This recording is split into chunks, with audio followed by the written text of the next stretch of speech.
Hi, my name is Yiran. It really gave me a hard time to think about a story that is able to tell you guys who I am. Um, I try really hard to find a funny one, but in the end, I realized they sound pretty boring at the moment I translate them to English.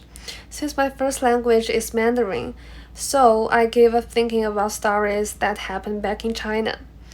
Then I thought the first trouble I had to deal with when I got Vancouver years ago. I will call it a story that changed me to who I am today. So I came Vancouver in 2017. Like most of the international students, I was kinda excited of everything. However, the first thing I had to deal with was to find a place to live as I was told the dorms at school were not really good. At that time, I barely spoke any English, and I was afraid of talking to local people because I don't want to get embarrassed.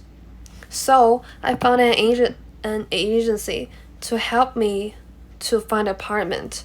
Everything went well. I moved into my cozy place, and my roommate is a nice girl.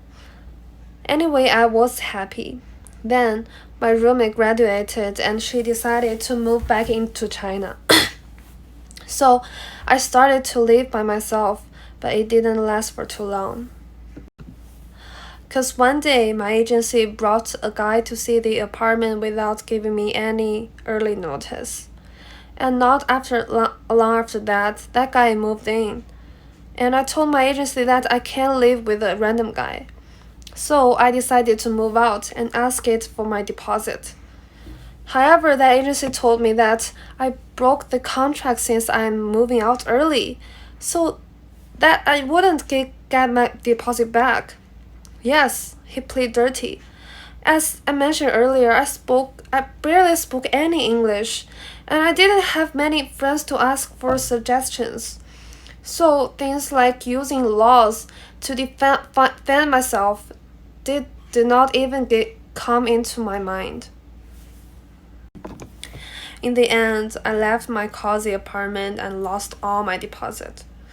But I learned a lesson that I need to know how things work in a different country and speak good English in order to protect myself.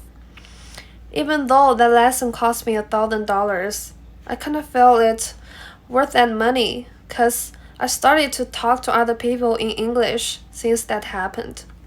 Last but not the least, that $1,000 brought me all the way here. I mean, I'm standing here presenting my story in English, and I guess it really worth it.